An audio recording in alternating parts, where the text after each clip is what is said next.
Hi అండి. ఈరోజు వీడియోలో సొరకాయ పాయసం చూపించబోతున్నాను. కద్దు కీర అని కూడా అంటారు. ఈ కద్దు కీరలని కోవా అవసరం లేదు, కండెన్స్డ్ మిల్క్ అవసరం లేదు. సింపుల్గా ఇంట్లో ఉన్న వాటితోనే ఈజీగా చేసుకోవచ్చండి. ఎంతో టేస్టీగా కూడా వస్తుంది.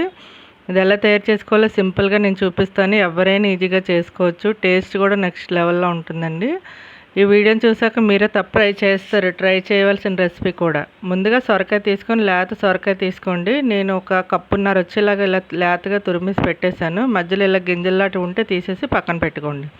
ముందుగా పొయ్యి మీద మందంగా ఉన్న కళాయి పెట్టుకొని కొద్దిగా నెయ్యి వేసుకోండి. సొరకాయ పాయసం కాబట్టి నెయ్యి ఎంత ఎక్కువ ఉంటే అంత బాగుంటుంది. మీకు ఎక్కువగా ఇష్టం లేకపోతే కొద్దిగా వేసుకోండి. ఇప్పుడు జీడిపప్పు కిస్మిస్ వేయించుకోవాలి. వేయించుకొని కొద్దిగా కిస్మిస్ కూడా వేసాను, బాదం వేసాను, అన్నీ వేపేసి పక్కన పెట్టేశాను. నెక్స్ట్ కొద్దిగా మళ్ళీ నెయ్యి వేసుకోండి, ఎందుకంటే సొరకాయ వేగాలి కదా. ఇప్పుడు కప్పు వేసాను. నెక్స్ట్ 3/4 కప్పు సొరకాయ తురుము అనేది వచ్చింది. ఇది కొలతేమీ లేదు, వేగేటప్పుడు చాలా తక్కువగా అయిపోతుంది అనమాట. నీరంతా ఇంకిపోయే వరకు వేయించుకోవాలి. లో ఫ్లేమ్లో పెట్టి వేయించుకోండి. హైలో పెడితే టేస్ట్ అనేది బాగోదు, మాడిపోతుంది అనమాట. ఇప్పుడు ఇది వేగుతూ ఉంటుందండి. ఇప్పుడు మిక్సీ బౌల్ తీసుకొని ఒక 5 బాదం, ఒక 6-7 జీడిపప్పు పలుకులు, 2 యాలకులు వేసి ఇది పౌడర్లా చేసి పక్కన పెట్టుకోండి. కోవా అవసరం లేదు కాబట్టి ఇది పక్కన పౌడర్ చేస్తే మనకి అందులో పాయసంలో వేసుకోవడానికి బాగుంటుంది అనమాట. ఇప్పుడు 1/2 లీటర్ పాలు తీసుకొని, చిక్కగా ఉన్న పాలు తీసుకొని మనకి వేగుతూ ఉంటుంది. పక్కన పాలు మరగనివ్వాలండి. ఇప్పుడు 3 స్పూన్ల సగ్గుబియ్యం తీసుకొని వేడి నీటిలో వేసి అరగంట నానబెట్టి పక్కన పెట్టుకున్నాను అనమాట. వేడి నీళ్ళు వేస్తే అరగంట అయితే సరిపోతుందండి. ఇది బాగా వేగిపోయింది చూసారా, నెయ్యి అనేది రిలీజ్ అయిపోతుంది. ఇప్పుడు పక్కన పాలు అనేవి బాగా మరగనిచ్చాను. వేడి వేడి పాలు ఇందులో వేసేసుకోవాలి. మరగని పాలు వేయొద్దండి, మరిగించుకున్న పాలే వేయాలన్నమాట.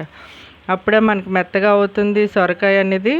తర్వాత సగ్గుబియ్యం కూడా తొందరగా ఉడుకుతాయి అనమాట. ఇప్పుడు సగ్గుబియ్యం కూడా వేసేసుకొని లోలో పెట్టుకొని ఉడకనివ్వండి. ఒక 5 నిమిషాలు పడుతుంది.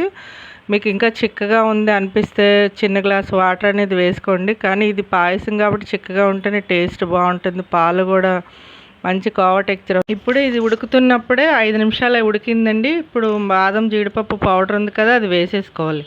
అది వేసుకొని వెంటనే కలిపేసుకోండి, ఎందుకంటే ఉండలు కట్టేసి మాడిపోయింది అనుకోండి టేస్ట్ అంత బాగోదనమాట. ఇప్పుడు పంచదార కూడా వేసుకుందాం.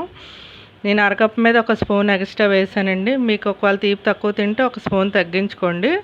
కానీ మాకైతే తీపి అయితే కరెక్ట్గా సరిపోయిందనమాట. ఒకసారి పంచదార అంతా కరిగే వరకు ఒక 5 నిమిషాలు ఉడికించుకొని నెక్స్ట్ గ్రీన్ది ఫుడ్ కలర్ వేసాను. ఇది ఎందుకంటే నేను వీడియో చేస్తున్నాను కాబట్టి ఫుడ్ కలర్ వేసానండి. ఇది పూర్తిగా ఆప్షనల్, మీకు నచ్చకపోతే వేసుకోవద్దు. డ్రై ఫ్రూట్స్ కూడా వేసేసుకొని ఒక్క నిమిషం ఉడికిన తర్వాత దించేసుకోండి. చూడండి, ఇలా పలచగా ఉంటే సరిపోతుంది. లేదు మీకు చిక్కగా ఉండాలంటే ఇంకా కూడా మీరు వేసుకోవచ్చు.